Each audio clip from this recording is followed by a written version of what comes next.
बाबा जी की प्यारी सत्कार योग सात संगत जी, आप सभी को प्यार भरी राधा स्वामी जी। सात संगत जी, आज की साखी में हम जानेंगे कि नामदान लेने के बाद हमें ऐसी कौन सी तीन गलतियां नहीं करनी है। सभी से विनती है कि साखी को पूरा सुनिएगा। और एक छोटी सी विनती आप सभी से और की जाती है कि चैनल को सब्सक्राइब करके बेल नोटिफिकेशन को ऑल पर जरूर दबा दीजिएगा। साथ संगत जी, नामदान लेना कोई छोटी बात नहीं है। यह आत्मा को मालिक से जोड़ने का सबसे पवित्र और अनमोल अवसर है। साथ संगत जी, जब हम नामदान लेते हैं तो हमें एक वादा करना होता है कि हम मालिक के बताए रास्ते पर चलेंगे। लेकिन यह भी सच है कि अगर हम नामदान लेने के बाद तीन महत्वपूर्ण बातों का ध्यान नहीं रखते तो इसका कोई लाभ नहीं होता। यह तीन बातें क्या है, यही आज हम इस वीडियो में चर्चा करेंगे। साथ संगत जी, आपसे विनती है कि इस वीडियो को अंत तक जरूर सुनिएगा, क्योंकि इसमें कुछ ऐसी बातें और रहस्य बताए गए हैं जो आपकी आध्यात्मिक यात्रा को और भी गहरे स्तर तक पहुंचाने में मदद करेंगे। यह वीडियो आपको वह ज्ञान देगा जो आपके जीवन को सही दिशा में मार्गदर्शन करेगा। सिर्फ 10 से 15 मिनट का यह वीडियो, कुछ लोग इसे भी आधे रास्ते पे छोड़कर चले जाएंगे, लेकिन जो सच्चा नामदानी है, सच्चा सत्संगी है, वही सत्संग को पूरा सुनता है। कहते हैं कि एक बार संत कबीर जी ने कहा था, नाम बिना झूठे सब काज, नाम बिना जग भ्रमित समाज। इसका अर्थ है कि बिना नाम के, बिना ध्यान और भक्ति के संसार में किया गया कोई भी कार्य सफल नहीं हो सकता। लेकिन नाम केवल लेना ही काफी नहीं है, उस पर चलना, उसका पालन करना और उसे जीवन में उतारना भी जरूरी है। आपने सुना होगा कि गुरबानी में बार बार कहा गया है कि नाम जपो, नाम जपो, लेकिन साथ में यह भी बतलाया गया है कि नाम जपते समय मन का पवित्र होना बहुत जरूरी है। एक साखी याद आती है। गुरु नानक देव जी के पास एक व्यक्ति आया और बोला, मुझे आपसे नामदान चाहिए। गुरु जी ने कहा, नामदान ले लो, लेकिन पहले अपने मन को साफ करो, अपने कर्मों को देखो। क्या तुमने किसी का दिल दुखाया है? क्या तुमने अपने अहंकार को छोड़ा है? उस व्यक्ति ने सोचा, नाम तो लेना आसान है, लेकिन इसे निभाना मुश्किल है। साथ संगत जी, जब हम नामदान लेने की बात करते हैं तो हमारी सोच हमेशा किसी संत महात्मा या गुरु के आसपास ही घूमती है। लेकिन क्या कभी आपने सोचा है कि हम जिनसे नामदान लेते हैं उनका जीवन किस तरह से हमसे बिल्कुल अलग होता है। एक बार की बात है, जब हम सब अपनी साधना में लगे हुए थे और बाबा जी की साथ संगत साथ में बैठे थे। उस दिन का माहौल कुछ अलग ही था। चारों ओर शांति थी, जैसे समय भी रुक गया हो। आकाश में हल्की सी धुंध छाई हुई थी और हवा की हल्की ठंडक भी मन को शांति दे रही थी। बाबा जी उस दिन कुछ खास बात कहने वाले थे और हम सभी जानते हैं कि जब बाबा जी बोलते हैं तो हर शब्द में मन को चोट लगती है। ऐसा लगता है जैसे सीधा आत्मा तक पहुंच रही हो। उस दिन बाबा जी ने साध संगत से एक सवाल किया, क्या आप जानते हैं कि नामदान लेने के बाद की सबसे बड़ी जिम्मेदारी क्या है? साध संगत जी, सन्नाटा छा गया, क्योंकि कोई नहीं जानता था कि बाबा जी किस दिशा में जा रहे हैं।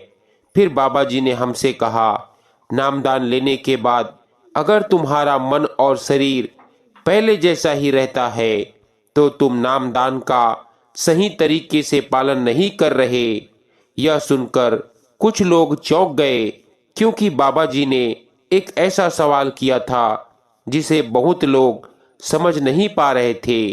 बाबा जी ने आगे कहा, नामदान लेना और उसे जीवन में उतारना अलग अलग बातें हैं। जैसे तुम एक बीज को जमीन में डालते हो, उसे पानी देते हो और उसे धूप मिलती है तो वह पौधा बनता है। उसी तरह नामदान भी एक जमीन को बीज डालने जैसा है। ध्यान नहीं देते हो तुम, वह बीज सड़ जाता है। इसी बीच बाबा जी ने एक बहुत दिलचस्प कहानी सुनाई जो हमें सोचने पर मजबूर कर गई। बाबा जी ने कहा, यह कहानी एक साधारण व्यक्ति की है, लेकिन इस व्यक्ति ने अपनी साधना से बहुत बड़ा परिवर्तन किया। यह व्यक्ति एक छोटे से घर में रहता था, लेकिन उसकी आत्मा बहुत बड़ी थी। वह हर दिन साधना करता, लेकिन कुछ समय के बाद उसे ऐसा महसूस हुआ कि उसका ध्यान कहीं और बढ़ता जा रहा था। वह यह नहीं समझ पा रहा था कि वह जो कुछ भी कर रहा है उसका असर उसकी साधना पर क्यों नहीं हो रहा। फिर वह व्यक्ति एक दिन एक बड़े स्थान पर पहुंचा जहां एक संत बाबा के दर्शन हो रहे थे। उस बाबा ने उसे देखा और बिना कुछ कहे उसके मन की स्थिति को समझ लिया। बाबा ने कहा, तुम क्या सोचते हो? तुम जिस राह पर चल रहे हो वह सही नहीं है। तुमने नाम तो लिया है, लेकिन तुम्हारी साधना का फल तुम्हारी मन की शुद्ध होने में नहीं है। लेकिन तुम्हारी साधना का फल तुम्हारी मन की स्थिति पर निर्भर करता है। तुम सोचते हो कि नाम जपने से सब कुछ ठीक हो जाएगा, लेकिन नाम तो एक साधन है। असल में तुम्हारी सच्ची साधना तुम्हारे मन के शुद्ध होने में है। इस पर वह व्यक्ति कुछ नहीं बोला, लेकिन उसने यह सोच लिया कि वह अब अपनी साधना में पूरी ईमानदारी से लगेगा। वह बाबा जी के शब्दों को समझने की कोशिश करने लगा, लेकिन फिर उसे महसूस हुआ कि केवल ध्यान करना और नाम जपना ही काफी नहीं है। उसे अपनी सोच, अपने विचार और अपनी भावनाओं को भी शुद्ध करना होगा। यहीं से वह व्यक्ति अपनी साधना में पूरी तरह से जुट गया। उसने अपनी हर छोटी छोटी आदतों को बदलना शुरू किया।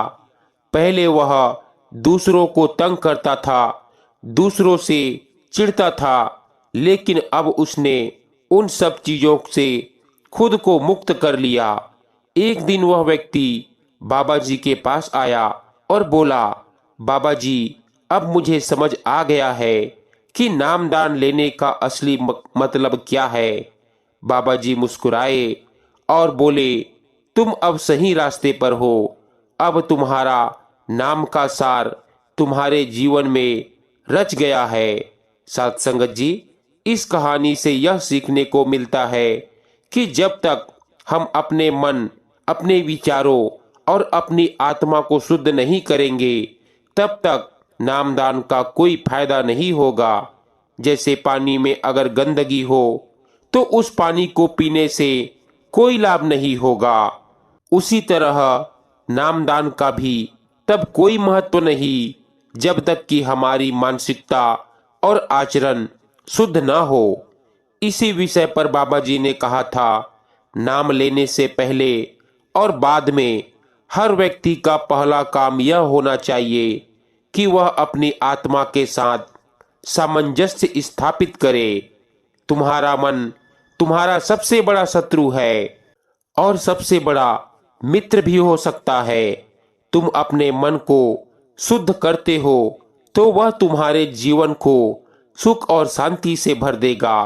यहाँ तक कि कुरान शरीफ में भी कहा गया है कि जो अपने मन को शुद्ध करता है वही सच्चा इबादत करने वाला है। और यह बात सभी धर्मों में कहीं ना कहीं कही गई है। यही कारण है कि जब हम नामदान लेते हैं तो यह केवल शब्दों का नहीं बल्कि हमारे जीवन के हर पहलू का परिवर्तन होता है। साथ संगत जी, अब हम उस महत्वपूर्ण टॉपिक पर आते हैं कि नामदान लेने के बाद हमें किन 3 गलतियों से बचना चाहिए। यह बातें बहुत गहरी है, क्योंकि यदि हम इनसे बचते हैं तो हम अपनी साधना को, हम अपने ध्यान को सही दिशा में लेकर चल सकते हैं। नामदान लेने के बाद यदि हम इन गलतियों से बचते हैं तो हमारी साधना और भक्ति में सच्चाई और शक्ति आ जाएगी। पहली गलती जो हमें नहीं करनी चाहिए वह है अपने अहंकार को छोड़ना नहीं।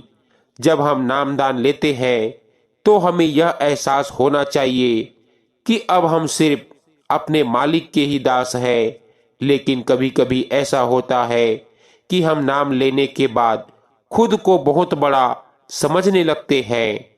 हमें यह लगता है कि हमने नाम ले लिया है तो हम दूसरों से ऊपर है। यह अहंकार हमें हमारी साधना से बहुत दूर कर देता है।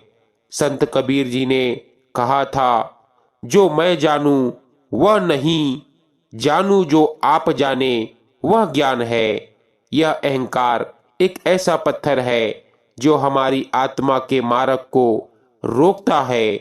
जब तक हम अहंकार से मुक्त नहीं होंगे, हमारा नाम लेने का प्रयास व्यर्थ होगा।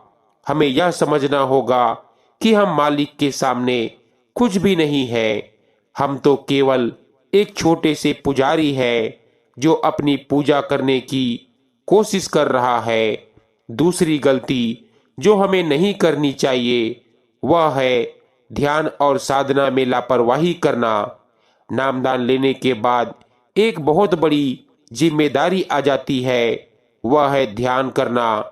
नाम लेने के बाद हमें प्रतिदिन ध्यान और साधना में समय देना होता है।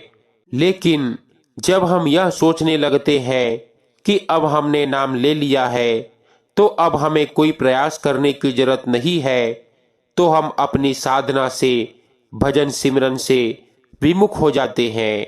गीता में श्री कृष्ण ने कहा था, जो बिना लगन के कर्म करता है उसका कोई भी कर्म सफल नहीं होता। यही स्थिति हमारे ध्यान के साथ भी है। अगर हम बिना लगन के ध्यान करते हैं तो नाम का कोई प्रभाव हमारे जीवन पर नहीं पड़ेगा। यहाँ तक कि गुरबानी में भी यही कहा गया है कि नाम का सही रूप वही है जो मन, वचन और कर्म से सच्चा हो। यदि हमारी क्रियाएं नाम के अनुरूप नहीं है तो यह ध्यान व्यर्थ हो जाता है। अब तीसरी गलती जिसे हमें बिल्कुल नहीं करना चाहिए वह है गुरु और साध संगत के प्रति श्रद्धा में कमी। जब हम नामदान लेते हैं तो हमें हमेशा गुरु और साध संगत के साथ जुड़ा रहना चाहिए। लेकिन अक्सर ऐसा होता है कि हम नाम लेने के बाद कुछ लोग अपने साधना में आत्मनिर्भर हो जाते हैं और गुरु के साथ का संबंध कमजोर कर देते हैं। यह एक बड़ी गलती है, क्योंकि गुरु के बिना हमारा नाम पूरी तरह से नहीं उभर सकता। शास्त्रों में कहा गया है कि गुरु बिना आत्मज्ञान नहीं मिल सकता। गुरु हमारे जीवन का वह दीपक है जो हमें अंधकार से प्रकाश की ओर मार्गदर्शन करता है। इसीलिए अगर हम गुरु और साध संगत से हट जाते हैं तो हमारी साधना अधूरी रहती है। एक साखी याद आती है। एक व्यक्ति बाबा जी के पास आया और उसने कहा, बाबा जी, मैं रोज नाम जपता हूँ लेकिन मुझे कोई लाभ नहीं हो रहा। बाबा जी ने उसे कुछ समय चुप रहने को कहा और फिर कहा, तुम अकेले नाम जप रहे हो लेकिन तुम्हारे भीतर गुरु का आशीर्वाद और साध संगत का सानिध्य नहीं है। तुम जैसे दीपक के बिना जलते हुए हो। यह शब्द उस व्यक्ति को गहरे दिल तक छू गया और उसने अपने गुरु और साध संगत के साथ का संबंध फिर से मजबूत किया। साध संगत जी, इन 3 गलतियों से बचने का मतलब है हमारी साधना को, ध्यान को सही दिशा में लगाना, ताकि हमारे जीवन में नाम का प्रभाव और प्रेम साफ दिखाई दे।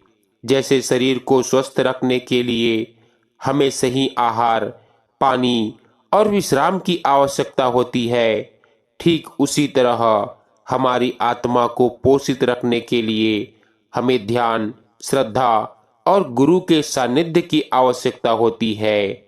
यह 3 बातें, अहंकार से बचना, ध्यान में लापरवाही से बचना और गुरु और संगत से हटने से बचना, अगर हम इनसे बचते हैं तो हमारी साधना जीवन के हर पहलू में समृद्धि और शांति लाएंगी। साथ संगत जी, आज के लिए बस इतना ही। मिलते हैं एक नए वीडियो के साथ। साथ संगत जी, बेनती है कि बाबा जी से रिलेटेड साखियां और कहानियां सुनने के लिए चैनल को सब्सक्राइब जरूर करें जी। राधा स्वामी जी।